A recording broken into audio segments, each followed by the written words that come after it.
Oh,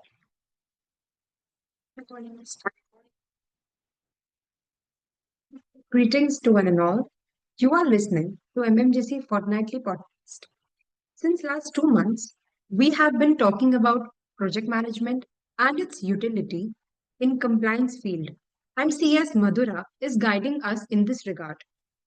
In this edition of MMJC Fortnightly Podcast, we shall continue this discussion and shall talk about a different corporate action and role of project management therein.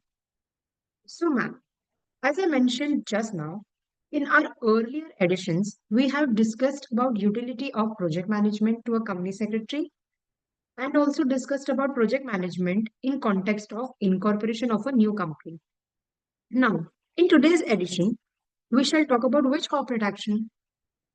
so it is observed that nowadays a lot of companies are shifting their registered offices for various reasons. Hence, we can discuss about this. The process of shifting of register office of the company is given in the Companies Act. If we glance through this process, not much complications appear therein. Then, what, according to you, can be constraints wherein project management may prove useful? No, the process is not as easy as it appears. There are three main constraints that have to be identified. Number one, identification of stakeholders and their engagement. Number two, following the timelines. And number three is documentation. Well, then let's start with stakeholders first. Who are these stakeholders with whom engagement is must? So there are many stakeholders involved which may or may not be mentioned in the rules, but we have to identify them for our smooth transaction. Number one being operational creditors, second being regulatory authorities such as RD, ROC, and tax authorities. Number three being bankers and lenders. Could you please explain us with some live examples? Sure. So, in the case of operational creditors, we have to ensure that we are aligned with the top 10 suppliers since they are an extremely important part of us running our business. So, the company has to align them and engage with them in a manner that they are comfortable that even after the registered office of this company is being shifted to another area or to another state, will be no impact on them and their the management will still be there available for any queries that are being raised by them. So alignment with such creditors is of extreme importance. Okay. How about the regulators? So as I have mentioned before, there are three top regulators. Number one being RD, ROC, and tax authorities. So in the case of RD and ROC, the most important part that these offices check while issuing the order for shifting of registered office from one state to another is the past compliance. So the company, before going ahead with this application, has to ensure that there are no compliances, there are no non-compliances in the past, and also that there are no pending forms open up with these offices. So to do this, a small due diligence before starting the process can be very helpful. Okay, understood. But all these are external stakeholders. Are there any internal stakeholders as well? Yes, there are. There are three important internal stakeholders. Number one being shareholders, number two, directors, and number three, employees. So the employees are the most important internal stakeholders since we are talking about shifting a registered office from one state to another. We have to also see the comfort of our employees. We have to see if only the registered office is being shifted, the corporate offices and factories would still be going on in that same state, or there is a complete closure of business from one state and being shifted to another state. In any of these scenarios, we have to ensure that the employees are at utmost comfort and there is no transition which will affect the well-being of these employees. This will help them not to raise any objections once the application is being submitted with the authorities. Secondly, being the directors. So the directors have to sign a lot of documentations, a lot of affidavits on behalf of the company. We have to ensure that all these information that is being mentioned in these documents are being validated properly so that the directors do not have any issue in signing those documents. Second constraint with related to directors can seem to be very basic, but it is of utmost importance. That is the availability of the directors.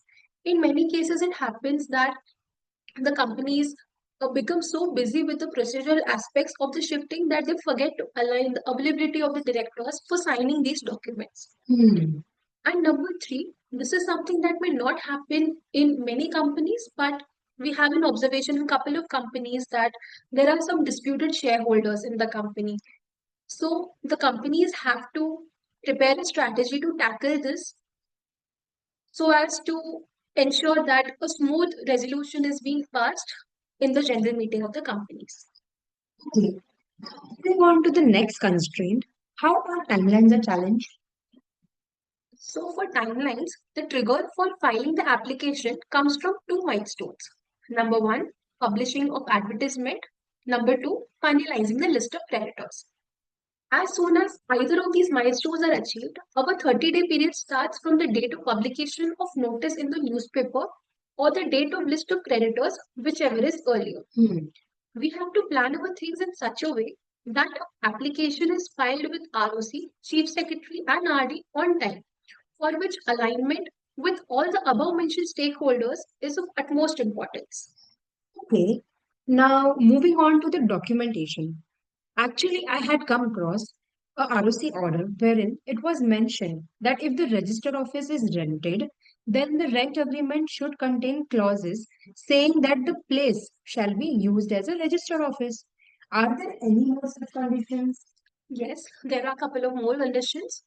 So this step comes usually once the order of shifting of registered office is in place, and now we have to file a form intimating the registered office finally of the shift of the registered office. So there are three important documents that we require. Number one being the agreement. Now this can be a lease agreement, a rent agreement, or an owner's agreement. Hmm. In any of these agreements, we have to ensure that there are clauses mentioned for the use of the premises at the registered office and also of subletting them or subleasing them as the case may be.